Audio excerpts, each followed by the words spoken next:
propose de commencer l'examen de cette proposition de loi. Mes chers collègues, la loi Climat et Résilience, votée en 2021, en plein Covid, intègre désormais la performance énergétique dans les critères de décence des logements. Cette performance est mesurée à partir de diagnostics de performance énergétique, dits DPE, qui attribuent une note à chaque logement d'après une méthodologie nouvelle, fondée sur les critères d'isolation et non plus sur la consommation réelle. La loi Climat et Résilience fixe un calendrier interdisant progressivement la location d'un logement à la note qualifiée de dégradé, à savoir des passoires thermiques désignées par les lettres F, G ou E. Jusqu'alors simple document à valeur informative, le DPE, désormais opposable, devient le principal pilier de la politique du logement en France. Cette nouvelle contrainte a bouleversé le marché locatif, participant à raréfier l'offre, en sortant près de 600 000 logements du parc locatif dès le 1er janvier 2025. Je souhaiterais, à titre liminaire, attirer votre attention sur la fiabilité supposée des DPE, celle-ci ne faisant plus débat au sein même de la profession des diagnostiqueurs. En effet, selon une étude d'Elowatt publiée en avril 2024, plus de la moitié de ces derniers seraient erronés lorsqu'ils ne sont pas le résultat de manœuvres frauduleuses. En cause, l'absence de formation solide, mais aussi de contrôle, ainsi que la faiblesse des sanctions prises à l'égard des diagnostiqueurs, laissant par conséquent toute une profession livrée à elle-même, et ce alors que la note attribuée au logement revêt un enjeu central dans la politique énergétique du gouvernement. Le Sénat s'était d'ailleurs saisi de cette question en janvier 2023, à l'occasion d'une commission d'enquête intitulée « L'efficacité des politiques publiques en matière de rénovation énergétique ». Une étude de l'UFC Que Choisir, publiée en septembre 2022, aboutissait déjà à un constat similaire. Ainsi, sur un total de 7 maisons situées dans différentes régions et soumises à 34 diagnostics, une seule d'entre elles, chers collègues, s'était vue attribuer la même étiquette par tous les diagnostics, toutes les autres maisons ayant obtenu une étiquette différente, parfois avec 3 classes d'écart. Si l'ensemble des diagnostiqueurs utilisent tous le même logiciel, celui-ci ayant pourtant déjà fait l'objet de maintes adaptations, la sensibilité de l'outil peut faire varier la note avec d'importants effets de seuil. Lors de nos auditions, les représentants de diagnostiqueurs nous ont également alertés sur le véritable risque de fraude dans l'attribution de la note du DPE, celle-ci revêtant aujourd'hui un enjeu majeur.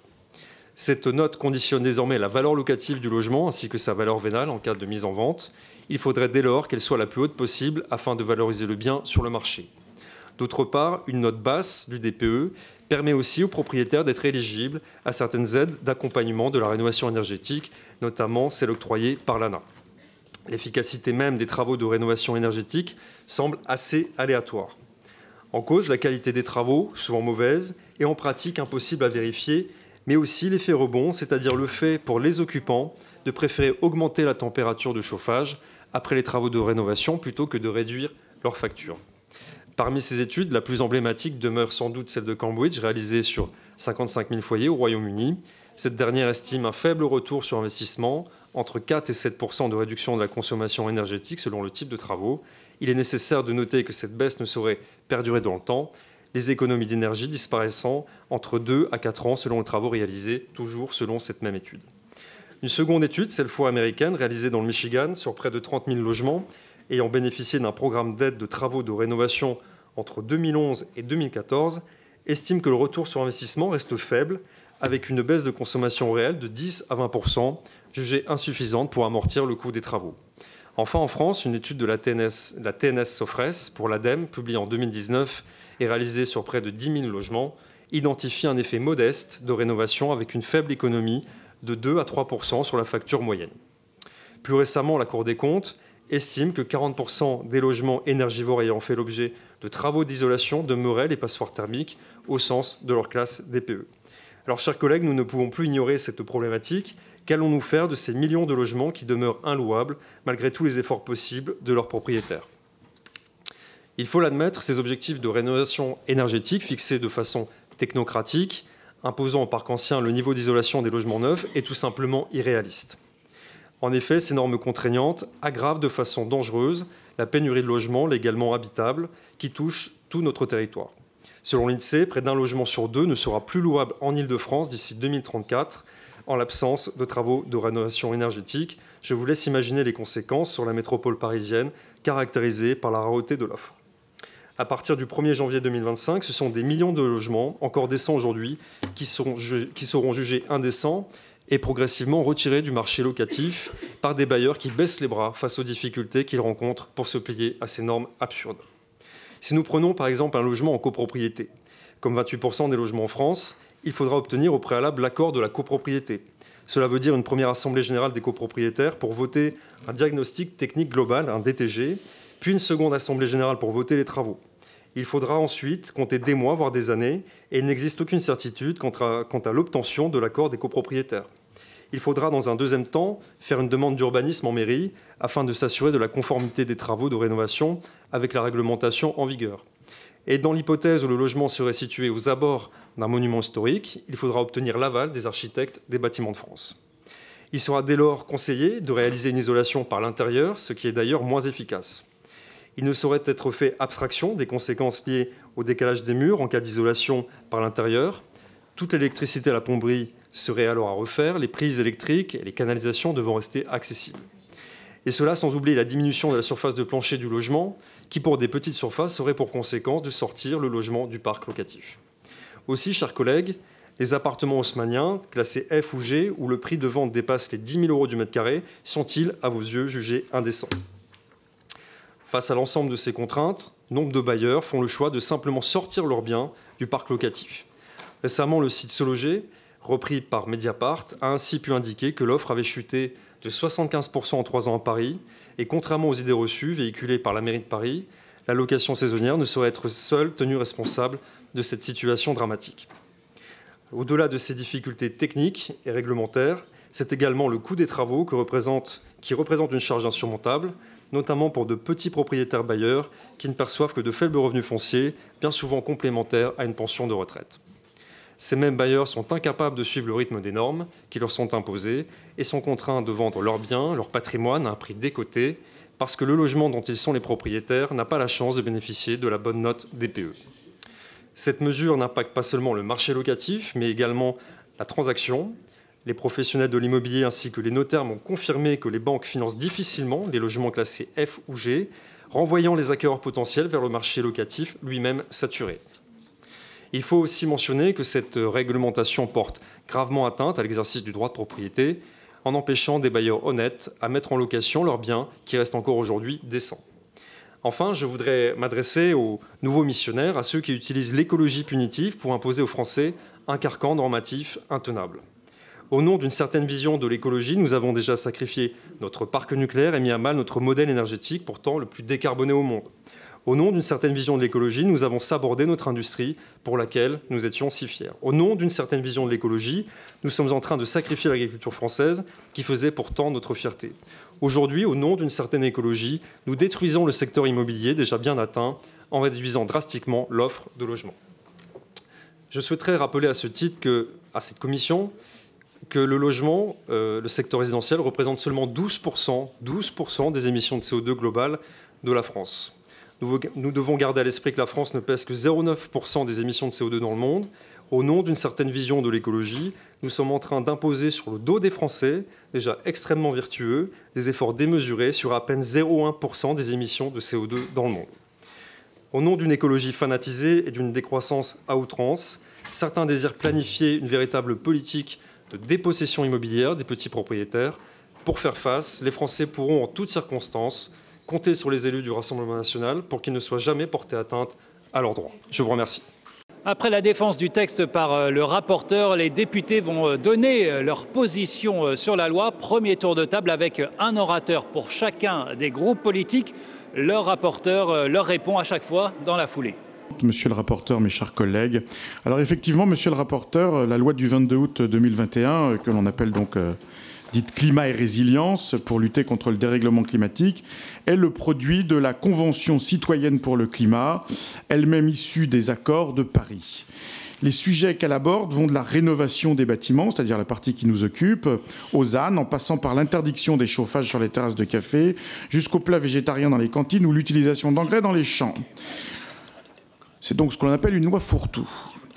On peut résumer le texte qui est proposé à votre sagacité comme étant celui de la rénovation énergétique comme condition pour pouvoir louer son logement. Le principal apport de la loi sur cette question a été en effet de renforcer le diagnostic de performance énergétique, dit DPE, sur 2 points majeurs. Dans son contenu, il ne prend pas seulement en compte la consommation d'énergie, mais aussi putativement la production induite de gaz à effet de serre.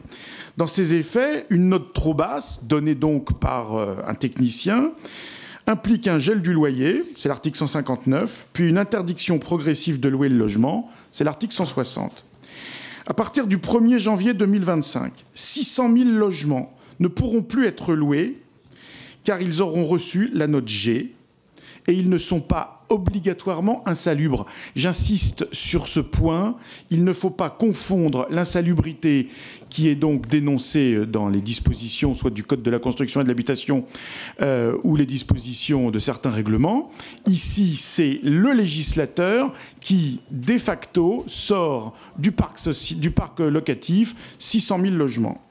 La conséquence est un assèchement spectaculaire de l'offre locative. Tous les acteurs de l'immobilier nous ont alertés, les syndics, les agents immobiliers, les marchands de biens. Les pouvoirs publics, sur ce point, n'ont absolument pas réagi. On parle de 5 millions de logements concernés sur l'intégralité de la mesure. Cette loi est paradoxale à l'heure où une crise du logement sans précédent frappe le pays et au prétexte d'améliorer les conditions de vie de nos concitoyens, on maltraite les plus modestes car ce sont les plus petites surfaces qui sont maltraitées, qui sont soit possédées par des petits propriétaires ou qui sont soit louées par des étudiants ou des personnes seules. Compte tenu du caractère irrationnel que représente, comme l'a dit le rapporteur, l'isolation des immeubles anciens, la plupart des centres-villes ne peuvent pas correspondre aux critères de la loi. C'est particulièrement le cas à Paris, où les architectes des bâtiments de France s'opposent résolument à ce type de travaux. En incluant la performance énergétique dans les critères dits de décence, cette loi vise des logements dont l'on considérait jusqu'ici qu'ils offraient tout le confort voulu. Le 1er janvier 2025, ceux qui n'ont pas de logement peineront encore plus à en trouver. Ceux qui louent un appartement se verront donner congé sous n'importe quel motif. Ils perdront ainsi un logement qui leur convenait parfaitement parce que les propriétaires craindront d'être attraits devant les tribunaux pour des travaux qu'ils ne peuvent entreprendre, même s'ils le souhaitaient. On voudrait favoriser la fraude que l'on ne s'y prendrait pas mieux. D'ailleurs, cela n'a pas manqué. Ne parlons pas du flou entourant la qualification des entreprises RGE et des difficultés dans l'obtention des aides promises. Beaucoup de personnes âgées se font ainsi spolier. C'est un nid à contentieux et une usine à gaz, encore un paradoxe. À l'heure où l'état des finances publiques est un sujet d'inquiétude et où on s'apprête à imposer encore plus les Français, on les contraint toujours à de nouvelles dépenses. On peut se demander en quoi les travaux d'isolation et d'économie de chauffage sont si impératifs dans un contexte de réchauffement global où les hivers sont de plus en plus doux. Le mieux est donc l'ennemi du bien. Il faut retrouver la raison. C'est l'objet du texte que nous examinons aujourd'hui. Merci. J'en félicite le rapporteur, notre collègue Frédéric Falcon. Donc il ne reste pas de temps pour la réponse. Donc je passe maintenant au groupe Ensemble pour la République. Sandra Marceau.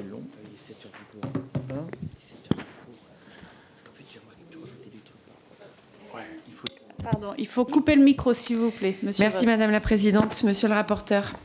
La proposition de loi que vous nous présentez aujourd'hui vise à revenir sur les engagements donc pris pour la rénovation énergétique des bâtiments, ceux que nous avons, nous, soutenus et contribué à mettre en place à travers la loi Climat et Résilience.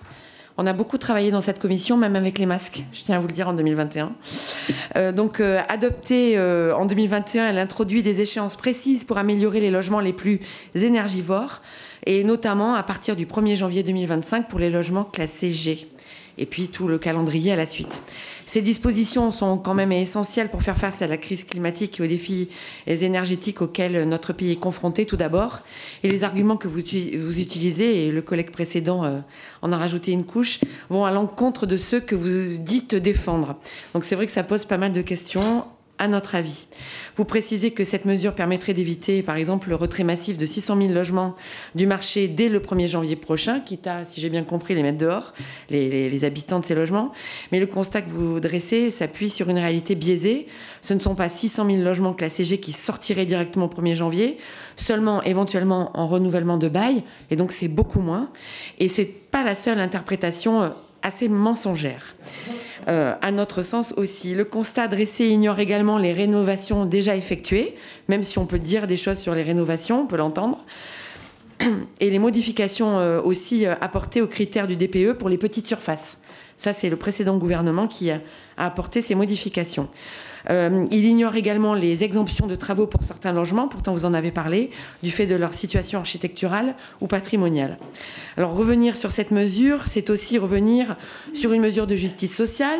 Ce sont les personnes les plus vulnérables qui subissent ces logements énergivores, celles que vous visez peut-être parfois électoralement, c'est pour ça que ça m'interroge, et qui en payent directement les conséquences sur leur facture d'énergie.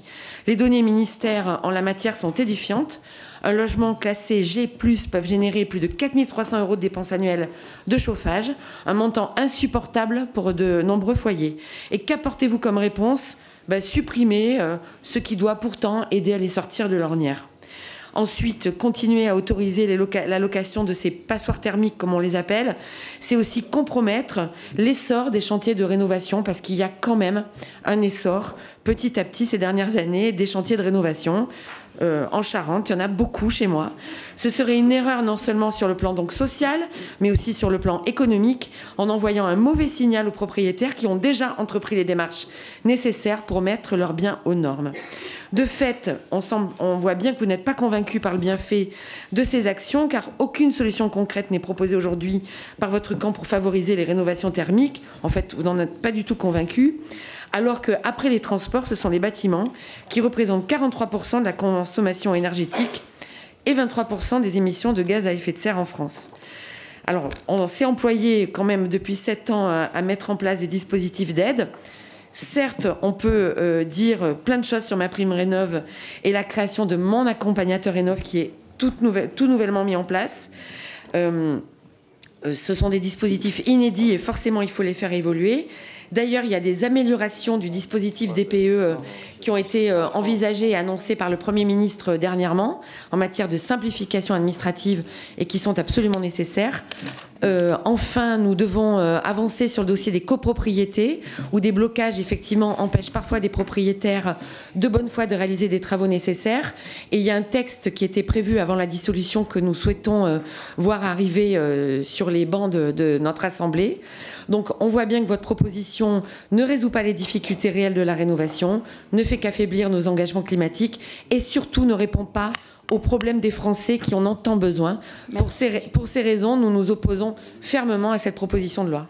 Merci, chers collègues. Nous passons maintenant directement au groupe La France Insoumise. Jean-François Coulombe. Merci, Madame la Présidente.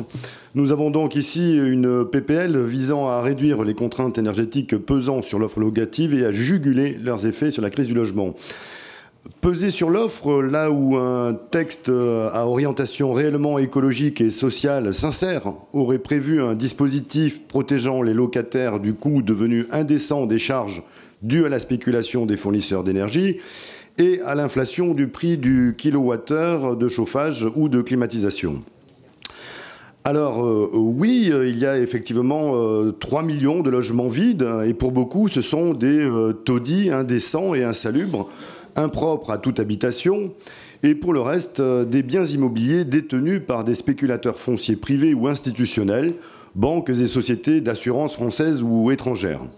Oui, il y a bien 7 millions de passoires thermiques qui se muent bien sûr en bouilloire thermique l'été, tout aussi impropres à la location.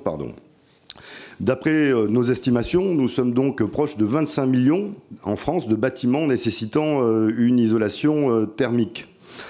En revanche, il est fait dans votre exposé des motifs référence à une étude de l'Université de Cambridge sur la base des bénéfices de l'isolation thermique par l'extérieur sur 2 ou 4 ans, après quoi, paraît-il, ces performances et donc ce rendement, en quelque sorte, diminuerait. C'est un détournement malhonnête de cette étude universitaire, puisque les cas où existe en effet une baisse de l'efficacité de l'isolation thermique par l'extérieur sont ceux où des isolants de type polystyrène expansé sont utilisés, qui est un isolant connu pour ses caractéristiques hygrophiles qui entraînent une détérioration des performances thermiques dans le temps par dégradation de la conductivité thermique du complexe isolant. Actuellement, la loi climat et résilience impose un audit aux vendeurs d'un bien classé F ou G des préconisations de travaux à exécuter afin d'augmenter la note du diagnostic de performance énergétique grâce à ces travaux. Le coût du diagnostic que vous pointez du doigt en disant qu'il est insincère ou en tout cas imprécis au point qu'on peut avoir de grandes variations entre les classements, il est d'environ 300 €. Vous avouerez que ce n'est pas non plus une somme dissuasive pour les réaliser. Et d'ailleurs, on pourrait s'étonner que pas plus de propriétaires que ça ne s'attellent à faire ce diagnostic uniquement déjà pour connaître un petit peu l'état de leur logement loué.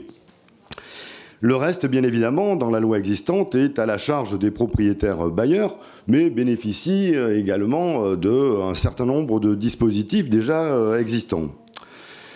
Votre article unique consiste à abroger l'article 160 de la loi 2021-1104 d'août 21, qui porte lutte contre le dérèglement climatique et le renforcement de la résilience face à ses effets. Alors cette loi, bien évidemment, est loin d'être parfaite, et notre groupe lui aurait volontiers substitué une loi positive permettant de financer 100% des travaux d'isolation des passoires et bouilleurs thermiques par des prêts de l'État garantis par un gage hypothécaire permettant leur remboursement à la première mutation par décès ou vente du bien ainsi rénové. Mais le principe d'un classement minimal décent dans le logement pour pouvoir être loué présente tout de même le double avantage de protéger les locataires de loueurs parfois voyous qui profitent de la crise du logement pour tirer une rente de la location de taudis non entretenus et qui profitent donc de cette rente alors que diminuent les performances des bâtiments dans le temps en termes d'émissions de gaz à effet de serre. Cette loi existante est donc à cet instant un moindre mal. S'il vous plaît, ça fait 4 minutes. Et quand la loi ne contraint pas les propriétaires à investir un minimum dans leurs actifs immobiliers, ces actifs sont négligés. Je suis désolée, ça fait bien 4 minutes. Ah, c'est 4 minutes. Voilà. Ah oui, alors, je rappelle les règles. C'est 4 minutes maximum, réponse du rapporteur comprise. D'accord, si juste pour terminer. Donc donc là, c'est vraiment terminé, je suis désolée. Nous demandons donc je tiens à être... la suppression de cet article unique. À donner le même temps à chacune et chacun. Donc, c'est 4 minutes, réponse du rapporteur comprise. Donc, voilà, si vous souhaitez une réponse du rapporteur tout de suite, eh bien, il faut faire moins de 4 minutes. Sinon, le rapporteur répondra de toute façon à l'ensemble des interventions de groupe à la fin. Pour le groupe socialiste, Iñaki Etxaniz. Merci Madame la Présidente. Monsieur le rapporteur, depuis hier, nous avons bien entendu vos positions en défaveur de toute mesure allant dans le sens de la rénovation des logements et de l'amélioration de la qualité de vie des locataires et des propriétaires occupants. Vous vouez une telle détestation à ces dispositifs que vous consacrez en tant que chef de file logement de votre parti d'extrême droite. Votre première proposition de loi a supprimé l'interdiction de location des passoires thermiques dans le but un peu naïf de juguler les effets de la crise du logement. Au risque de vous décevoir, supprimer cette mesure ne résoudra pas la crise du logement en France, puisqu'elle prend notamment sa source dans une politique de défiance gouvernementale qui affaiblit le secteur du logement et dans un contexte d'aggravation des coûts de production et d'acquisition sur lequel vous n'avez pas souhaité revenir hier dans votre qualité de rapporteur. D'ailleurs, alors que la France compte en 2023 près de 5 millions de passoires thermiques dans le parc de résidence principale, ces habitations en mauvais état et qui se détériorent rapidement font également partie de la crise du logement. Oui, il faut davantage de logements, mais aussi des logements de meilleure qualité.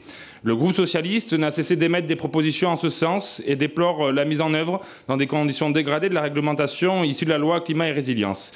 C'est la conséquence de budgets systématiquement insuffisants pour la rénovation énergétique et de règles de mise en œuvre de MaPrimeRénov' qui ont parfois été modifiées plusieurs fois par an. Notre groupe a, dès 2019, défendu un grand dispositif de financement de la rénovation énergétique sans reste à charge au moment des travaux et avec un accompagnement renforcé. Nous avons également défendu chaque année des amendements visant à renforcer ces crédits et à donner des trajectoires de montée en charge. Ces amendements ont toujours été rejetés par l'attelage gouvernemental actuel et toujours avec le concours des voix du Rassemblement national. Il en va de même pour nos propositions facilitant juridiquement la réalisation des travaux de rénovation énergétique des logements, notamment en copropriété. Néanmoins, l'interdiction de location de passoires thermiques a permis d'envoyer un signal fort alors que les crises climatiques, économiques, diplomatiques nous imposent d'investir dans la sobriété énergétique. La crise énergétique entamée en 2021 a d'ailleurs souligné les faiblesses structurelles de la France en matière de souveraineté énergétique. À ce titre, il est nécessaire de réduire les besoins de consommation des bâtiments et en particulier du parc résidentiel. S'ajoutent à cela des impacts sociaux et sanitaires préoccupants en l'absence de rénovation du parc. Il est maintenant bien documenté que le mal logement a un impact considérable sur la vie des ménages. Vivre dans un logement trop froid, trop humide, trop bruyant a une répercussion forte sur la santé, l'insertion sociale et économique, les résultats scolaires ou la qualité de vie familiale. Les mesures DPE ont permis de limiter certains abus sur la qualité et le prix des logements, alors que la pression insensée sur l'offre de logement encourage mécaniquement la location de biens en très mauvais état. Alors que le budget pour se loger n'a jamais été aussi élevé, les locataires méritent que l'État leur offre un cadre réglementaire leur garantissant l'accès à un logement décent et digne. Le RN, prioritairement inquiet des contraintes imposées aux bailleurs, préfère aujourd'hui supprimer un problème qu'il a lui-même largement contribué à entretenir en s'opposant aux mesures qui auraient permis de mieux financer ou de mieux accompagner les réalisations de travaux de rénovation énergétique. Votre raisonnement est inconséquent et court-termiste. Hier, vous répondiez à mon intervention en commission en m'objectant que l'on peut faire beaucoup de choses en gérant mieux, mais sans toucher aux niches fiscales exorbitantes d'Airbnb cependant. Où sont vos propositions pour répondre à la crise du logement? Vous aviez une occasion unique aujourd'hui de mettre sur la table des mesures pour répondre au manque d'offres. Les Français attendent des solutions respectueuses. Ce retour en arrière n'est pas très visionnaire. Notre groupe ne votera pas en faveur de ce texte et proposera la suppression de son article unique qui n'est pas motivé par la volonté de régler réellement la crise du logement, seulement de faire du populisme. Merci, monsieur le rapporteur, pour 20 secondes. Merci. Que répondre à tant d'attaques? Écoutez, il s'agit avant tout d'une mesure d'urgence. Cette proposition de loi n'a pas la prétention de résorber à elle seule la crise du logement. Simplement, il y a un vrai sujet sur l'outil qu'on utilise, ce fameux DPE, et personne n'en parle. J'espère qu'on va pouvoir en parler un petit peu plus tard. Mais toute cette...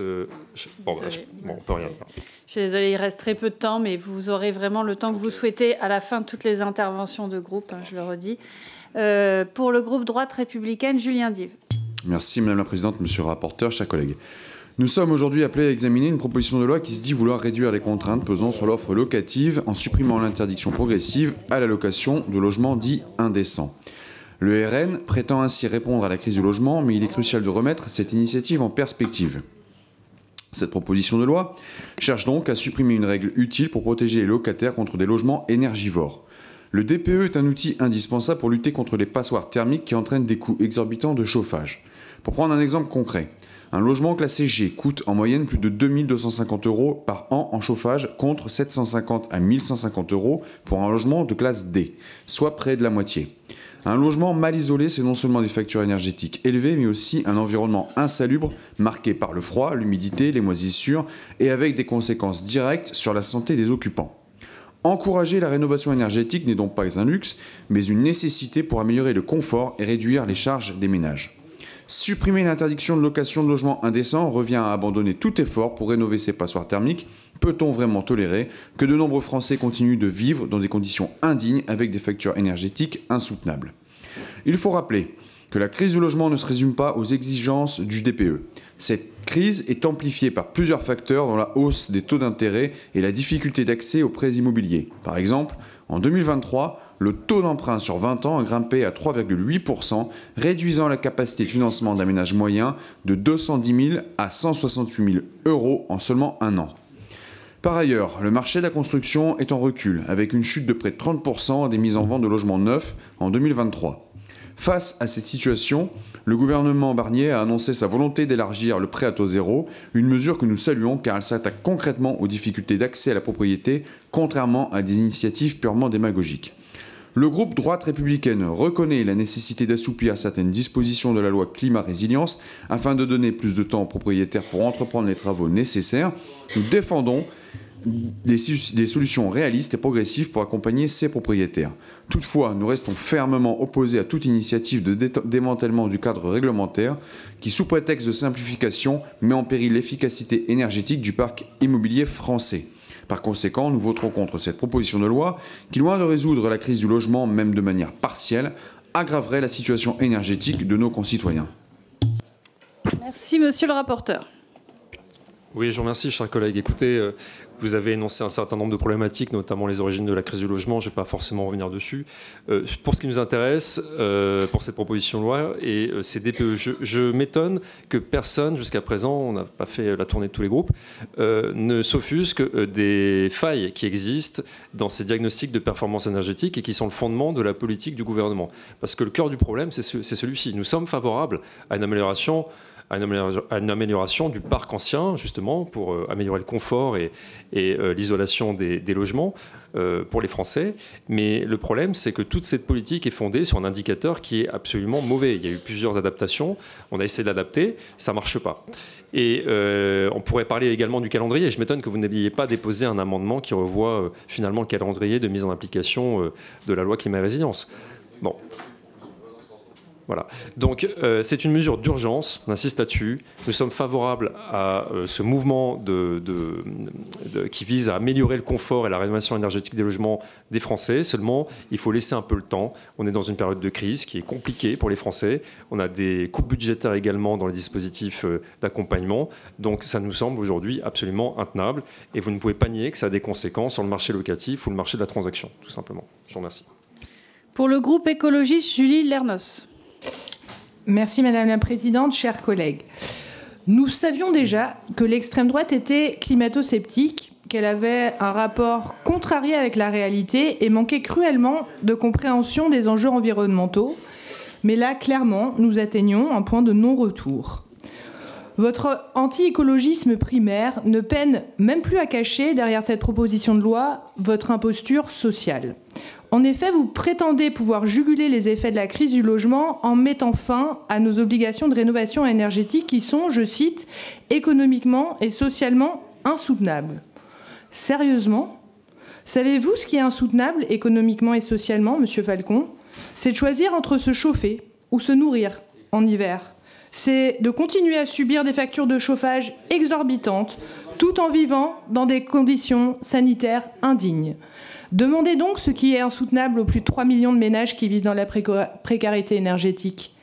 Vous affirmez que le principe de décence énergétique est, je cite là encore, inconsistant pour justifier votre remise en cause du calendrier d'interdiction de location des passoires thermiques. Mais n'avez-vous pas honte ? Allez demander à toutes celles et ceux qui vivent dans une passoire énergétique ce qu'ils pensent de la décence de leur facture d'énergie.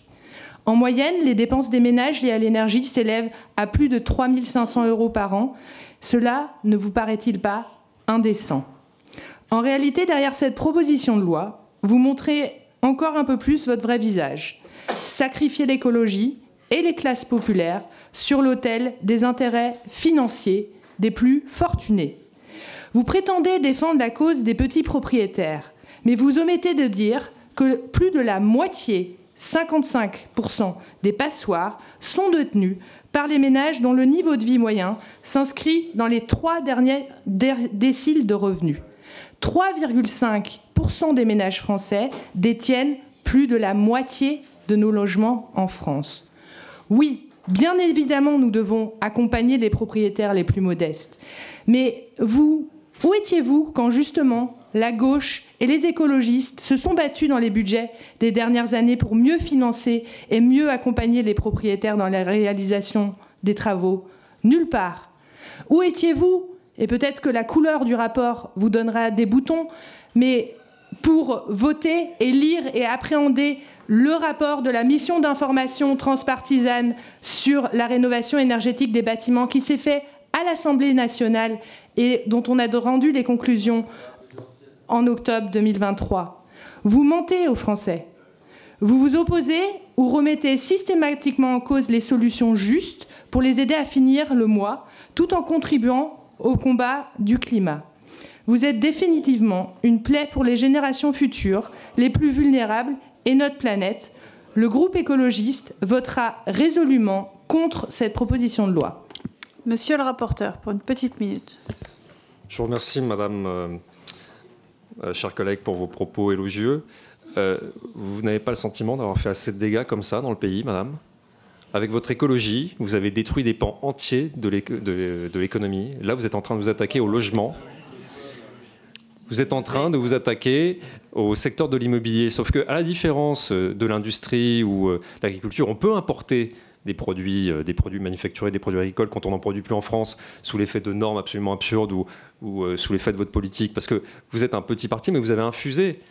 Vous avez infusé dans la majorité existante et vous avez également infusé dans les administrations. Donc bon. Bon, bref, écoutez, on termine. Je pense que je répondrai à la fin, mais bon, ce type d'attaque, c'est absolument indigne et je pense que c'est pas au niveau. Merci. Pour le groupe démocrate, Michael Cosson. Merci Madame la Présidente, Monsieur le rapporteur. Je souhaiterais tout d'abord rappeler un chiffre. Le logement, c'est 18% des émissions de CO2 en France. Ce n'est pas anodin, surtout quand on sait que les passoires thermiques constituent l'une des causes des principales émissions. Lutter contre les passoires thermiques, c'est avant tout un moyen de lutter contre la précarité énergétique. Ce poste ne cesse de croître dans le budget des ménages et encore plus impactant dans ceux les plus modestes. Présenter cette loi, c'est pérenniser un public le plus fragile aux aléas de la précarité énergétique. C'est aussi renforcer l'immobilisme de l'État et c'est mener une politique à court terme, opportuniste certes, mais électoraliste avant tout, au détriment d'une politique à long terme courageuse pour apporter des solutions. J'aurais préféré que vous empruntiez d'autres chemins tels que le viager rénovation qui permet de rembourser les travaux au moment de la cession des biens, de faciliter l'accès au dispositif La Prime Rénov' ou tout simplement finaliser cette loi sur les copropriétés dégradées. Il n'en est rien. Et donc, au lieu de cela, vous proposez de revenir sur leur interdiction progressive dans le but de répondre à la crise du logement. C'est une crise aux causes multiples à laquelle vous répondez pour un raisonnement qui ne cherche qu'à jeter le discrédit sur un instrument qu'est le DPE, dont nous avons pourtant besoin pour se fixer des objectifs. On estime que 6 000 logements loués étaient classés G et auraient donc vocation à être retirés du marché en 2025. Mais plusieurs réalités se cachent derrière ce chiffre. Tout d'abord, les chiffres sur le nombre de logements classés G datent de début 2023 et entre-temps, des centaines de milliers de rénovations ont déjà eu lieu. Il faut également noter qu'en juillet 2024, les critères du DPE ont évolué pour les petites surfaces où l'on trouvait le plus grand nombre de mauvaises notes, ce qui a permis de nombreux logements de changer de classement. Et de plus, l'interdiction ne devrait pas s'appliquer d'un coup puisqu'elle concernera uniquement les baux renouvelés, laissant du temps supplémentaire aux propriétaires qui peuvent agir ainsi sur l'amélioration de l'efficacité énergétique de leurs biens. Je me permettrai ainsi une question. À combien estimez-vous le nombre de logements qui seraient maintenus sur le marché au 1er janvier 2025 avec votre mesure? Mais ce problème de l'efficacité de la mesure ne doit pas nous faire négliger un autre point essentiel. Les passoires thermiques pénalisent avant tout les ménages les plus précaires. Ces logements coûtent une fortune à chauffer et en poussant à la rénovation, on ne fait que de protéger l'environnement où on lutte également contre la précarité énergétique. Enfin, revenir sur cette interdiction, c'est envoyer un très mauvais signal à ceux qui ont déjà fait l'effort de rénover, comme à ceux qui ont vendu parce qu'ils n'avaient pas les moyens. Et nous savons que ces biens ont été prisés des primo-accédants cette année. Il est important que l'État ne change pas les règles en permanence, surtout pour des changements aussi conséquents. Chers collègues, ce n'est pas en reculant qu'on avancera. Votre texte n'est qu'une attaque contre un dispositif qui, oui, peut et doit être sans doute amélioré, mais qui est nécessaire. Travaillons à la refonte de la prime rénov', que je l'ai déjà dit. Travaillons à l'accompagnement des copropriétés en difficulté, mais de grâce, évitons des solutions simplistes. Le groupe démocrate, vous l'aurez compris, s'opposera à ce texte. Merci, monsieur le rapporteur. Bon, c'est pas évident de répondre en si peu de temps. Non, l'objectif de cette proposition de loi, c'est de débureaucratiser justement tout cela. C'est de remettre un petit peu de liberté, oui, c'est un gros mot, de mettre fin à cette multiplication de normes sans fin, qu'il s'agisse du DPE, on pourrait aussi également parler du ZAN, qui est à l'origine de la crise du logement. Je sais que ça va vous faire relais, mais on est allé très très loin côté normes. Aucun pays d'Europe ne va aussi loin. Et je pense que la France devrait simplifier un certain nombre de contraintes, tout simplement pour laisser de l'air et participer à créer un choc d'offres. Voilà, parce que vous parlez de dispositifs, on a parlé beaucoup de dispositifs hier de rénovation énergétique qui doivent accompagner justement ces normes qui ne cessent de se multiplier. Mais d'un point de vue budgétaire, c'est pas possible. Donc on met très haut la barre des normes. De l'autre côté, il y a moins d'argent public pour financer le nivellement vers le haut vers ces normes, et donc du coup on propose simplement de simplifier ça dans une logique d'urgence, tout simplement. J'en reparlerai plus tard, c'est très désagréable de parler vite parce qu'on a 30 secondes pour répondre à un sujet qui est passionnant, et bon, je ferai un tout pour la fin. On vous redonnera la parole dans 3 interventions, vous pourrez réagir autant que vous le souhaitez. Pour le groupe Horizon, Henri Alfandari. Madame la Présidente, Monsieur le rapporteur, mes chers collègues, nous ne renoncerons à rien des ambitions et des objectifs du DPE. Le groupe Horizon nous ne voulons pas que des logements soient sortis du parc locatif en pleine crise du logement. Nous ne voulons pas également de situation d'impasse où les délais inscrits dans la loi mettraient les bailleurs dans une situation où, hors de leur volonté, ils ne pourraient satisfaire à leurs obligations. Mais nous ne voulons pas non plus donner de mauvais signal. Lutter contre la précarité énergétique et gérer nos émissions nécessite de soutenir la rénovation. C'est pour cela que le groupe Horizon défend dans le projet de loi de finances le prêt à taux zéro sur le neuf et la rénovation. Ainsi, le groupe Horizon ne peut voter cette proposition en l'état, c'est-à-dire une abrogation, ce n'est pas acceptable, mais nous proposerons pour la séance des solutions pour confirmer nos ambitions et objectifs, tout en évitant les impasses pour nos concitoyens. Je vous remercie. Merci à vous, monsieur le rapporteur. Très brièvement, mais écoutez, je pense que si vous choisissez de déposer un amendement qui revoit éventuellement le calendrier, nous pourrons en discuter au moment de la séance. Je vous remercie. Pour le moment, je n'ai pas d'amendement, donc je ne sais pas, je ne connais pas sa teneur. C'est difficile d'en débattre. Je vous remercie. Pour le groupe Lyot, David Topiak. Merci Madame la Présidente, Monsieur le rapporteur, chers collègues. Il nous faut revenir à l'origine de l'interdiction de la location des paroisses thermiques. Sa vocation n'est pas de punir les propriétaires, mais bien de garantir un confort minimum pour les locataires, tout en luttant contre le dérèglement climatique. Ce sont les plus précaires, les plus fragiles, qui bien souvent vivent dans des logements mal isolés. Ce sont eux qui subissent le poids d'un logement inconfortable et le prix des factures énergétiques exorbitantes. Ceux qui sont concernés peuvent payer jusqu'à plusieurs centaines d'euros par mois et donc des milliers par an. Interdire la location des passoires énergétiques est donc une mesure sociale. La seconde vocation est environnementale. L'interdiction, un outil incitatif pour décarboner le secteur du logement et améliorer la qualité du bâti. J'entends les arguments du rapporteur. Empêcher la location des logements classés G serait coupable d'aggraver la crise du logement. C'est un postulat qui mérite d'être interrogé. Dans certains cas, il est vrai que des propriétaires risquent de retirer leurs biens du marché locatif. Dans d'autres, majoritaires, ils ont opéré les travaux nécessaires pour améliorer la performance énergétique du logement et le bien-être de leurs locataires. Dans d'autres, enfin, lorsque les propriétaires ne sont pas en mesure de réaliser les travaux, les biens peuvent être revendus. Ces derniers ayant perdu de leur valeur sur le marché, ils permettent à certains primo-accédants d'accéder à la propriété et de libérer des biens sur le marché locatif. À l'heure où le marché locatif est grippé, avec une offre en berne et une demande croissante, l'interdiction de location des paroisses thermiques pourrait être une opportunité. Elle pourrait contribuer à fluidifier le parcours résidentiel.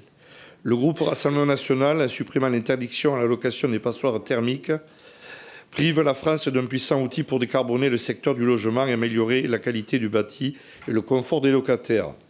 Notons par ailleurs qu'il ne propose aucune disposition alternative. En l'absence d'une telle incitation, les propriétaires de logements dans les zones tendues, où le simple accès à un logement relève du parcours du combattant, ne réaliseront pas les travaux nécessaires. Nous ne sommes pas naïfs pour autant, nous savons que certains aménagements doivent être menés dans le dispositif. C'est le cas notamment dans les copropriétés. Il n'est pas possible qu'un propriétaire de bonne foi ne puisse pas louer son logement parce que les travaux de la copropriété mettent du temps à être engagés. La copropriété refuse de voter les travaux indispensables ou que le locataire s'oppose à la réalisation des travaux. Travaillons à aménager l'interdiction plutôt qu'à revenir sur une disposition qui, in fine, est une avancée pour le locataire. Je m'interroge sur le rapporteur qui, aujourd'hui, veut défendre les propriétaires en supprimant cette obligation et qui, hier, voulait supprimer l'ANA et s'est opposé à plusieurs votes de budget à l'encontre de l'intérêt des propriétaires. Des injonctions un peu contradictoires, peut-être l'essence du populisme. Merci à vous, monsieur le rapporteur. Merci, chers collègues. Je voudrais corriger un certain nombre de propos.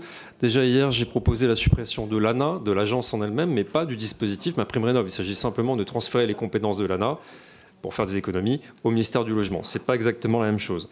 Vous avez dit que ça n'avait pas d'impact sur la transaction. C'est faux. Il est prouvé aujourd'hui que les logements qui sont classés F ou G sont très difficilement finançable par les banques qui rechignent à prendre ce risque. Donc ça a un impact sur le marché de la transaction. On pourrait imaginer qu'un certain nombre d'acquéreurs de primo-accédants qui ont des revenus plus faibles, parce qu'ils viennent d'entrer dans la vie active, se saisissent de cette opportunité, mais dans les faits, ce n'est pas toujours aussi simple. Et enfin, j'ai entendu vos propos, nous ne sommes absolument pas opposés à ce mouvement qui vise à rénover massivement le parc ancien. Seulement, le rythme qui est imposé aujourd'hui nous semble intenable. Vous avez 3/4 des Français qui sont favorables à la révision de ce calendrier. Et je pense qu'il faut laisser un peu de liberté aux Français pour accompagner ce mouvement sans rentrer dans la coercition qui nous semble, dans le contexte actuel, absolument excessive. Je vous remercie. Merci à vous.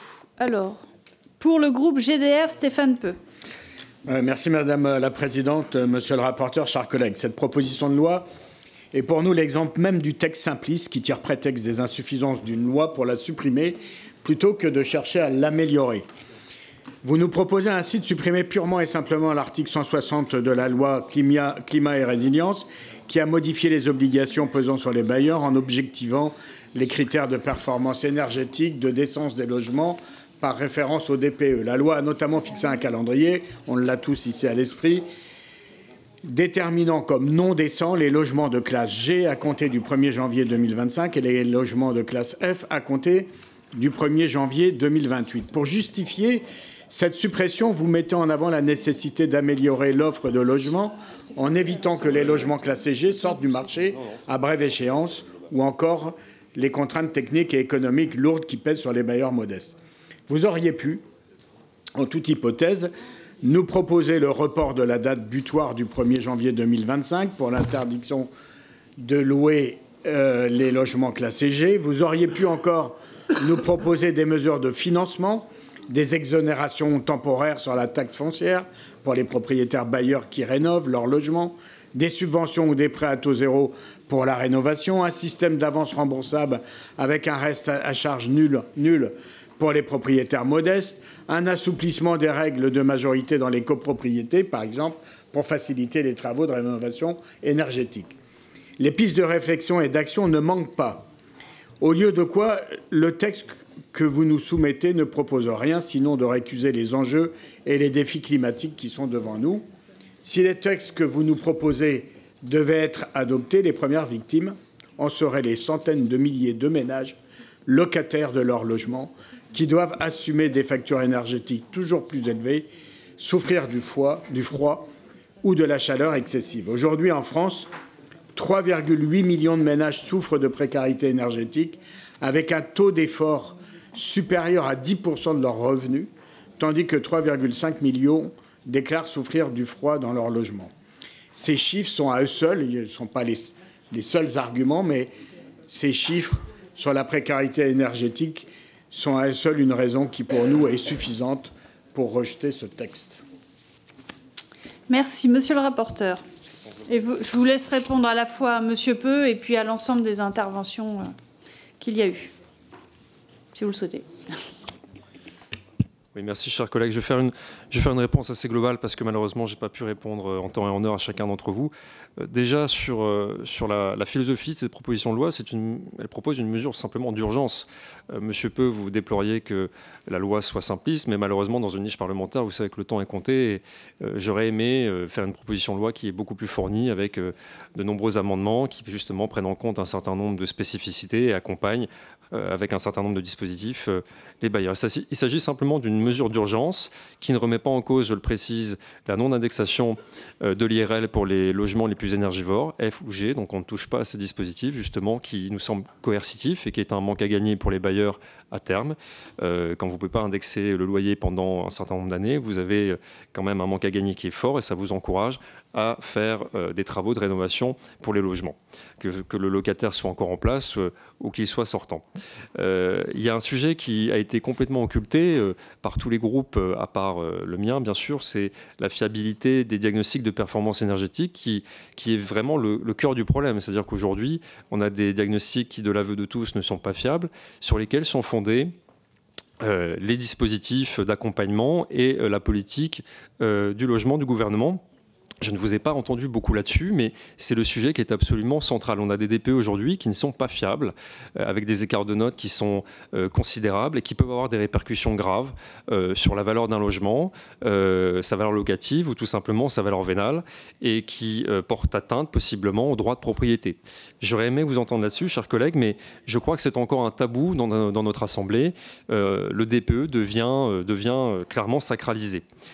Pour ce qui est du niveau des normes que l'on s'impose en France, nous sommes en Europe le pays qui va le plus loin en termes d'application de ce type de contraintes. Je ne crois pas qu'on ait ce type de contraintes en Allemagne. Ma chère collègue écologiste, vous qui prenez souvent en exemple les pays nordiques, nous n'avons pas ce système de contraintes dans les pays du nord de l'Europe ou de l'Europe germanique.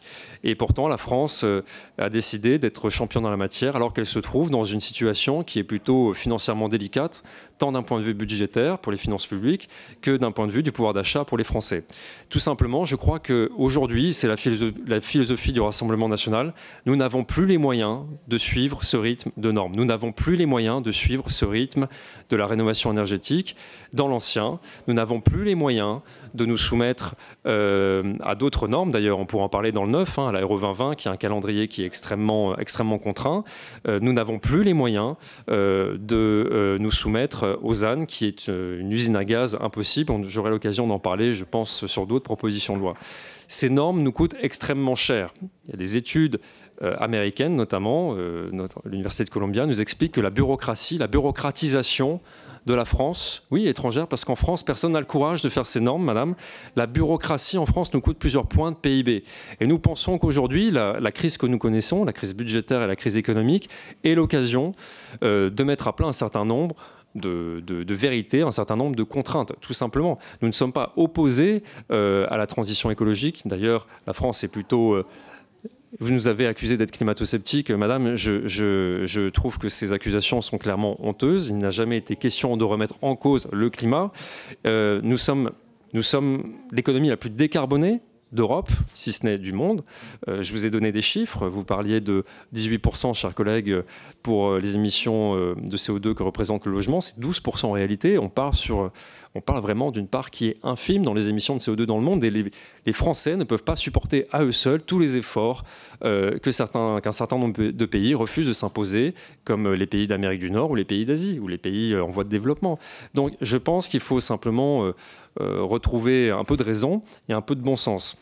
Ensuite, j'ai une question sur ce stock de logements qui va nous rester sur les bras, qui, malgré des travaux de rénovation énergétique, va rester au sens de la réglementation indécent et inlouable. Qu'est-ce qu'on va faire de ces 40% de logements, de ces millions de logements qui auront fait l'objet de travaux de rénovation énergétique et qui ne seront plus louables, parce qu'ils seront toujours classés F ou G, quoi qu'on en dise.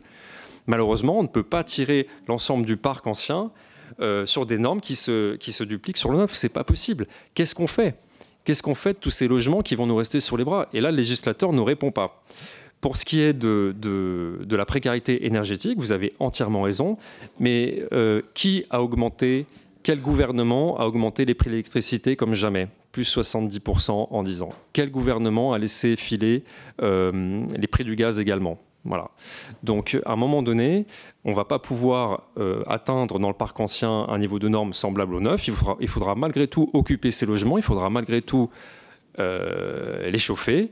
Qu'est-ce qu'on fait? Donc, il y a aussi un levier sur le côté inflationniste qui pèse sur les cours de l'énergie, enfin sur les prix de l'énergie qui sont réglementés en France et qui dépendent du marché européen de l'énergie. Nous proposons d'ailleurs de sortir du marché européen de l'énergie justement pour faire baisser ces prix de l'électricité notamment. Il va falloir aussi se pencher sur ce problème. J'en ai fait un peu le tour, j'ai pas envie d'être trop long. Je voudrais insister sur le fait que cette proposition de loi est simplement une proposition de loi d'urgence qui participe à un mouvement de débureaucratisation de la politique du logement que nous entendons mener. Nous voulons remettre un peu de liberté sur le marché locatif. Aujourd'hui, les contraintes sont telles, qu'elles soient environnementales ou juridiques, que les bailleurs n'ont plus envie de louer un certain nombre de logements. Je vous ai cité les chiffres de Paris, c'est assez éloquent. 75% d'offres locatives en moins en 3 ans, 75% d'offres locatives en moins en 3 ans dans la ville qui a le marché locatif le plus tendu. Ça doit interroger. C'est une étude qui a été reprise par Mediapart. Ce n'est pas une officine du Rassemblement national. Mais il faut absolument qu'on travaille sur l'offre. Et une fois que l'offre sera suffisante, nous pourrons participer à élever le niveau de confort de ce parc ancien, avec, il faut quand même en avoir conscience, un seuil maximum, c'est-à-dire qu'on ne pourra jamais aller aussi haut que ce qu'impose la réglementation aujourd'hui. Ce n'est pas possible. Voilà, c'est une proposition de loi qui vise à revenir à un principe de réalité. Elle ne prétend pas à elle seule sauver toutes les difficultés que rencontrent les Français et sortir de la crise du logement. Mais je crois que, chers collègues, on va dans le mur et vous faites fi de ne pas comprendre, mais les Français vont rapidement vous faire comprendre que ces normes qui sont imposées à partir du 1er janvier 2025 sont absolument intenables. Voilà. Et nous allons nous retrouver dans une crise du logement qui est gravissime. Je vous remercie et j'espère n'avoir enfoncé personne. En tout cas, j'essaie de répondre courtoisement aux attaques qui m'ont été adressées au cours de cette audition. Je vous remercie. Après les orateurs des différents groupes, d'autres députés ont souhaité s'exprimer sur le texte. Là encore, le rapporteur leur a répondu à chaque fois. Monsieur le rapporteur, des pulls et un Kleenex pour se moucher. Voilà ce que vous proposez pour les mal logés. Crever de froid en hiver, mourir de chaud en été. Mais pourquoi se plaindraient-ils? Ils ont un toit et tant pis s'ils passent l'essentiel de leur revenu dans leur loyer, dans le chauffage. Tant pis s'ils tombent un peu plus souvent malades. Parce que oui, les passoires thermiques rendent malades. Votre proposition de loi marque au mieux le néant de vos réflexions en matière d'accès au logement, au pire votre mépris social. Le DPE, dans son exécution, n'est pas parfait, certes. Pour autant, il existe d'autres moyens pour améliorer l'accès au logement que de remettre sur le marché des logements inadaptés. Je pense par exemple à soutenir et développer le logement social et encadrer les loyers, des mesures où vous êtes bien silencieux. Par cette proposition de loi, vous choisissez votre camp, le camp des oisifs, le camp de ceux qui s'enrichissent sans travailler, le camp de ceux qui s'enrichissent par le patrimoine. Avec cette loi, vous ne défendez pas les locataires, vous ne défendez pas ceux qui consacrent plus d'un tiers de leurs revenus dans le logement. Vous ne défendez pas les mal logés, mais vous défendez les multipropriétaires millionnaires. Parce que oui, chez moi, à Lyon, 57% des logements mis en location appartiennent à des ménages qui possèdent 5 logements ou plus. Le chiffre est 58 pour Paris, et ainsi de suite. Monsieur le député, contre qui vous battez? Merci de conclure. Vous, contre les passoires thermiques ou contre les locataires? Merci à vous. Une autre intervention? Non, je vous laisse répondre, monsieur le rapporteur. Oui, chers collègues, je vais tenter de vous répondre. Vous savez, ça m'est souvent reproché. Je viens du monde de l'immobilier et je pense savoir un petit peu de quoi je parle. Moi, j'ai assisté ces 10 dernières années, du fait de l'augmentation de ces contraintes, à un transfert de la propriété. C'est-à-dire que vous me parlez des petits propriétaires, des propriétaires qui seraient visiblement des oisifs, des millionnaires. J'ai assisté justement à des petits propriétaires, un mouvement de petits propriétaires qui ne pouvaient plus rester propriétaires bailleurs, j'entends, qui assuraient des loyers modérés, convenables, qui étaient dans une relation un peu à l'ancienne avec leurs locataires, et qui, du fait de ces contraintes qui montent, ont vendu à la casse leurs biens, mais ils vendent à qui? Ils vendent à des financiers, ils vendent à des gros opérateurs, qui, eux, pour le coup, arrivent derrière et se comportent, si j'ose dire, comme des financiers. Le but d'un financier, c'est simplement de faire de la rentabilité.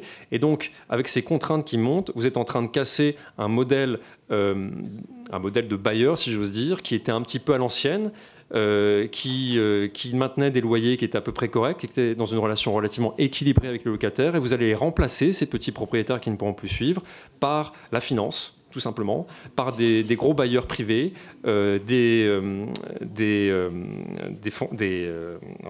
excusez-moi, je suis fatigué, par des grosses foncières, par des marchands de biens qui sont sans foi ni loi. Donc, moi, je n'oppose pas le public et le privé, je n'oppose pas le logement social et le parc privé. Je pense que les deux sont complémentaires.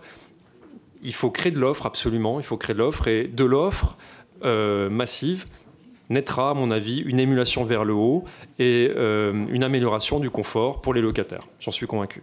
Après cette réponse du rapporteur, la discussion générale prend fin et les députés entament l'examen de la loi. Elle comporte un article unique. 3 amendements vont être défendus par des députés opposés à ce texte. Des amendements de suppression pour supprimer donc cet article. Pour l'amendement numéro 1, Madame Lernos. Merci Madame la Présidente. Sans surprise, nous demandons la suppression de l'article unique de cette proposition de loi qui est totalement dogmatique. et irresponsable. L'extrême droite prétend que les obligations de rénovation énergétique vont à l'encontre des modestes sans apporter aucune démonstration d'une telle stupidité. Selon CGDD, le gain moyen annuel pour la société produit par une rénovation est de 7 500 €, 400 € de réduction des coûts de soins, 1 400 amélioration du bien-être et 5 700 de réduction du risque de la mortalité. Si l'extrême droite trouve cela acceptable que des familles entières de personnes âgées ou de jeunes soient contraintes de vivre dans des logements dangereux pour leur santé, en tout cas pour nous c'est clairement non. Et je ne parle pas du climat ou des émissions de gaz à effet de serre, vu que vous en moquez éperdument. Je rappelle juste que selon les études françaises et non étrangères auxquelles vous faites référence, en 2022, les travaux aidés par MaPrimeRénov' ont généré une réduction des émissions de gaz à effet de serre de 1,56 million de tonnes équivalent CO2, selon l'Observatoire national de la rénovation énergétique. Ces chiffres devraient pourtant vous parler. L'amendement numéro 2 de M. Etchaniz.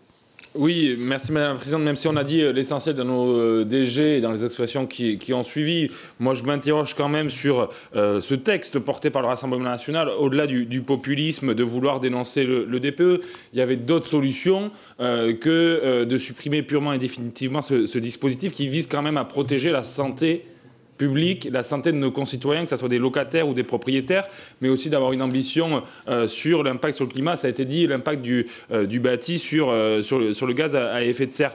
Il aurait peut-être fallu envisager des adaptations ou même voter les crédits, comme on l'a dit, pour pouvoir rendre effectif et plus rapide l'évolution des travaux, mais aussi les crédits pour le logement social, les crédits pour la cohésion des territoires et plus largement la révision de la fiscalité pour justement accompagner les propriétaires bailleurs à avoir un peu moins d'impôts et pour pouvoir investir dans la rénovation de leurs biens. Plutôt que ça, on a un mélange comme hier entre Bruno Le Maire qui ne veut pas toucher aux finances public et un néo-populiste qui tape toujours sur les mêmes choses, sur l'environnement et sur la santé des Françaises et des Français. Merci. Et l'amendement numéro 3 de M. Coulombe.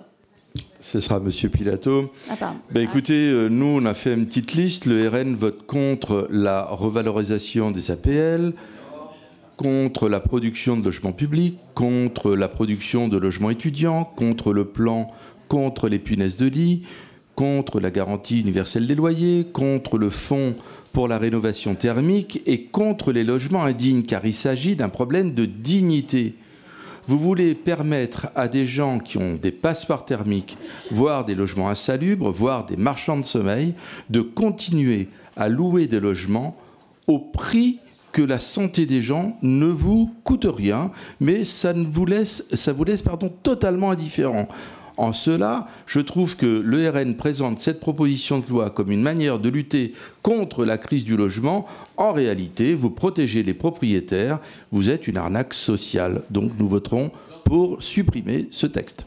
Monsieur le rapporteur. Merci, je vais essayer de répondre aux contradicteurs. Écoutez, je suis évidemment défavorable à ces 3 amendements de suppression. Il y a un certain nombre de choses qui ont été dites qui me semblent fausses. D'abord, nous sommes les premiers. Vous nous dites qu'il faudrait faire des choses, il faudrait voir les choses autrement, mais rien n'a été proposé ces derniers mois. Enfin, je m'adresse ici à la gauche. Nous sommes les premiers à jeter un pavé dans la mare et à dire, écoutez, côté réglementation, contrainte énergétique imposée par les DPE, il faudrait peut-être revoir les choses. Donc, si cette proposition de loi, si elle n'est pas votée, et effectivement les chances sont maigres qu'elle soit votée en l'état, je suis plutôt objectif, elle permet au moins de faire avancer un débat et de faire prendre conscience à la classe politique qui a mis en place cette disposition, notamment avec la loi climat et résilience, que ça ne fonctionne pas. Alors j'ai une question à vous poser, qu'est-ce qu'on fait? Vous estimez aujourd'hui que, en l'état actuel des choses, ça fonctionne bien, que le rythme qui est imposé en termes de normes, en termes de contraintes DPE sur le parc ancien, ça fonctionne bien. J'ai envie de vous dire, sortez un petit peu, rencontrez les professionnels du monde de l'immobilier, allez rencontrer les fédérations, pas seulement d'agents immobiliers, mais simplement également toutes les fédérations qui sont du secteur. Elles vous expliqueront que ça crée vraiment un bazar pas possible sur le marché locatif, et pas seulement, je suis encore limité par le temps, sur le marché locatif, et que ça a des conséquences graves sur l'offre auprès des publics les plus concernés, notamment les étudiants, les étudiants et les salariés qui renoncent, qui sont de plus en plus nombreux à renoncer à leurs études ou à l'emploi, faute de logement, notamment dans les grandes métropoles. Donc vous partez du principe que le gâteau est fini et qu'il faut gérer la pénurie. Eh bien, nous voulons créer l'offre, tout simplement. Il faut créer absolument un choc d'offres de logements dans ce pays. Et s'il faut revenir sur certaines normes qui ont été imposées en 2021, nous prendrons ces dispositions avec courage. Je ne crois pas que la France des années 2010 ou d'avant 2019-2020, quand on ne connaissait pas forcément ces contraintes, était un pays du tiers-monde avec un parc locatif absolument honteux. Il y a effectivement des sujets en termes d'insalubrité, et là-dessus, nous sommes favorables au permis de louer, qu'il faut encourager, qu'il faut déployer dans un certain nombre de communes. Il faut développer ces contrôles-là.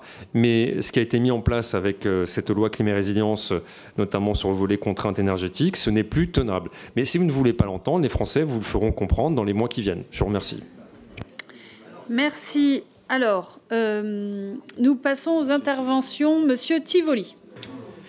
Oui, Madame la Présidente, chez les écologistes, c'est un peu quand j'ai tort, je me contredis pour avoir raison. Vous voulez à la fois la loi SRU qui impose à nos communes des constructions massives incontrôlées, mais vous voulez en même temps la zéro artificialisation nette. Vous dites qu'on est climato-sceptique, mais vous êtes un peu proprio-sceptique. On vous propose une loi d'urgence qui évite de retirer 600 000 logements de la location et vous voulez la vider de sa substance, comme si le logement classé G était indécent. En fait, vous organisez méticuleusement la pénurie de logements en poussant les bailleurs à ne plus les louer, en leur imposant norme sur norme. Et le DPE, c'est un peu comme la bonne conscience du marché immobilier, donne les bons points, les mauvais points, la possibilité de louer ou de ne pas louer pendant que nos concitoyens sont à la rue et n'arrivent plus à se loger. On passe sur la fiabilité du DPE qui, pour certains, note un logement F le matin et un autre diagnostiqueur le note G l'après-midi. Vous prétendez vouloir restaurer la confiance des ménages dans les outils de la transition écologique. En fait, vous voulez toujours plus de normes, empêcher les Français. Ils en ont marre. On est en pleine crise du logement et par dogmatisme, vous précipitez la crise du logement. Merci. Monsieur Vos. Merci Madame la Présidente. Personne ne conteste qu'il faut un plan Marshall pour le logement. Mais vous avez ruiné la France. Qui va payer et comment va-t-on faire ? Ce que vous dites ici, c'est qu'en fait, vous confondez l'insalubrité en tant que telle, qui, elle, est combattue par tout un arsenal juridique qui permet aux locataires mal logés de saisir le Coderst ou je ne sais quelle encore autre agence qui lui permet justement d'être géré comme cela, avec la catégorie G, qui est donc quelque chose qui organise juridiquement le déclassement du logement. Ce qu'on n'est pas en train de vous dire qu'il faut voter pour que le logement insalubre puisse continuer d'être loué. On est en train de vous expliquer qu'il faut que le logement décent, au sens totalement habitable, puisse continuer d'être loué, nonobstant l'existence d'une réglementation qui le rend non louable. C'est une bombe judiciaire que vous êtes en train d'allumer parce que tous les locataires ne vont pas disparaître à partir du 31 décembre pour s'en aller avec leur baluchon dans la rue, parce que c'est la seule solution qui va leur rester. Et les locataires vont se retourner contre leurs propriétaires devant des juridictions déjà débordées. Merci. Madame Lernos. 134 000 logements classés G+, sont déjà interdits de location depuis le 1er janvier 2023. Donc en vérité, l'interdiction des passoires énergétiques existe déjà dans notre pays. C'est l'article 17 de la loi énergie-climat de 2019. Je vous rappelle que la loi, telle qu'elle avait été conçue, mettait en œuvre que les propriétaires avaient 10 ans pour se conformer à la loi et pour donc effectuer les travaux. Ce n'est pas en reculant les échéances quand elles arrivent qu'on arrivera à agir sur la rénovation thermique. Je vous rappelle que la réglementation thermique française a été adoptée très tardivement du fait de l'abondance de l'énergie nucléaire et que le pic de consommation électrique l'hiver en Europe, 50% est dû au chauffage français. Vous aimez les chiffres européens. On consomme dans nos logements français, même si l'électricité serait moins chère, on consomme 2,5 fois plus d'énergie qu'en Suède, par exemple. Monsieur Echaniz. Oui, juste un propos très rapide pour souligner le manque de colonne vertébrale du RN sur le logement et toutes leurs contradictions. On a le rapporteur, M. Falcon, qui nous dit qu'il est favorable au permis de louer. 30 secondes plus tard, on a M. Tivouli qui dit qui sommes-nous pour décider qui peut louer ou ne pas louer. Donc il faudrait d'abord vous mettre d'accord entre vous sur les propositions sur le logement avant de venir nous faire du populisme et nous faire perdre notre temps. Monsieur Loubet. Oui, merci Madame la Présidente, merci Monsieur le rapporteur. Moi, je veux vraiment m'adresser effectivement aux députés du NFP, parce que derrière vos belles incantations écologiques, est-ce que vous pensez aussi aux gens? Est-ce que vous pensez aux gens qui, d'une part, peinent à trouver, à se loger, qui auront encore plus froid dehors et encore plus chaud dehors, que ce soit à l'hiver ou à l'été, parce que par idéologie, vous les aurez privés de près de 600 000 logements dès le 1er janvier 2025. Est-ce que vous pensez aux gens qui économisent depuis peut-être toute une vie pour se doter d'un petit logement à louer et qui veulent faire en toute bonne foi des efforts financiers pour justement améliorer, rénover énergétiquement parlant l'hébergement dont ils sont propriétaires? La réalité, c'est plutôt que d'être dans une logique d'écologie punitive en interdisant, accompagnons la rénovation énergétique des bâtiments pour éviter une pénurie des logements et soutenez cette proposition de loi qui vise à assouplir les règles des DPE pour ne pas mettre 600 000 personnes dans la rue dès le mois de janvier prochain. Merci. Réponse de Monsieur le rapporteur, puis nous voterons, s'il vous plaît. Monsieur Echaniz. Monsieur Echaniz, réponse du rapporteur, puis nous voterons sur ces amendements de suppression. Merci. Oui, je voulais dire une chose. Je crois que depuis 2017, on a eu vraiment une attaque en règle de la propriété privée, de la propriété...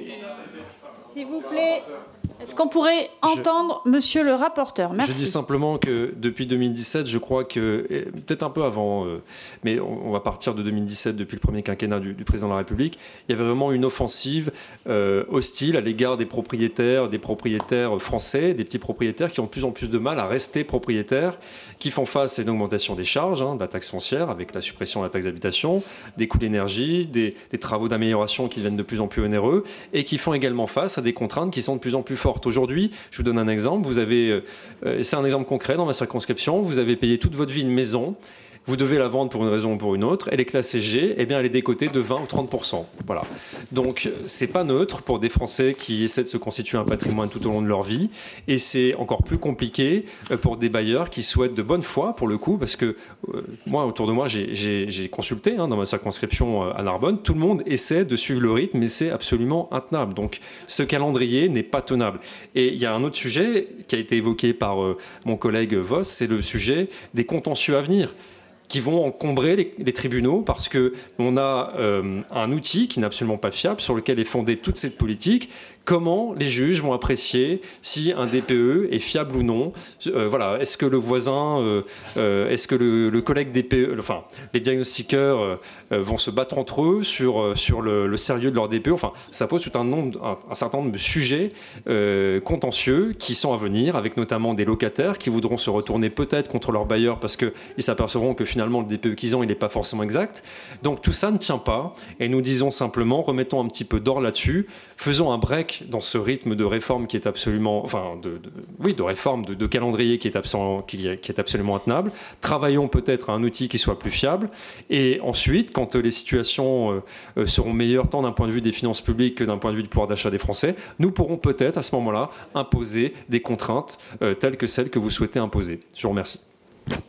Merci à vous. Donc, y a-t-il des... Non, pardon, nous passons à la mise au vote des amendements identiques numéros 1, 2 et 3 de suppression. Donc, sur ces amendements, qui est pour les amendements de suppression? Qui est contre les amendements de suppression? Donc, en conclusion, les amendements de suppression sont adoptés, donc l'article unique est rejeté. Après l'adoption des amendements de suppression qui rayent d'un trait de plume cet article 1, le rapporteur va tenter de faire adopter une autre mesure, mais sans davantage de succès. Nous passons maintenant à l'article additionnel à l'article unique, avec l'amendement numéro 4 de M. Falcon. Oui, je vous remercie. Il s'agit d'un d'un article qui vise à supprimer l'audit énergétique qui est imposé pour la vente des logements qui sont classés F, G puis E, tout simplement parce que ça représente un coût qui nous semble absolument injustifié. Aujourd'hui, l'audit énergétique, ça coûte entre 700 et 1500 euros pour le vendeur. Et nous estimons que dans une logique de simplification, il faut absolument mettre fin à cette exigence, d'autant que les acquéreurs sont libres de pouvoir faire les devis qu'ils souhaitent pour visualiser le montant des travaux, de l'enveloppe travaux qu'ils souhaitent allouer à la rénovation du bien qu'ils souhaitent acquérir. Je vous remercie. Je vous remercie. Y a-t-il des interventions? Monsieur Coulombe.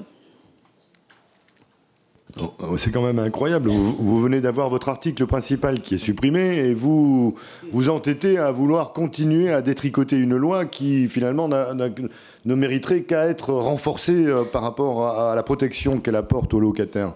Alors là, vous voulez carrément casser le thermomètre, en fait. C'est ça qui vous dérange. Un diagnostic DPE ne coûte pas, comme vous le dites, 700 ou 800 euros. Il coûte 300, 350. J'en ai fait faire un dernièrement. Et puis...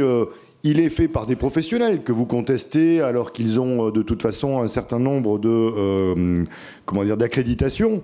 Et c'est des professionnels qui savent identifier, contrairement à un acheteur potentiel, quelle est la nature de la structure de la maison, de ses murs, de son plafond, de ses combles, etc. Donc c'est pas aux personnes qui achètent de pouvoir elles-mêmes déterminer quelle sera l'enveloppe des travaux nécessaires pour vivre dans un logement décent. C'est au contraire, finalement, une très bonne mesure qu'existe cet indicateur que vous voulez casser pour mettre les gens dans l'obscurité. Merci. Monsieur Chanis, c'est bon.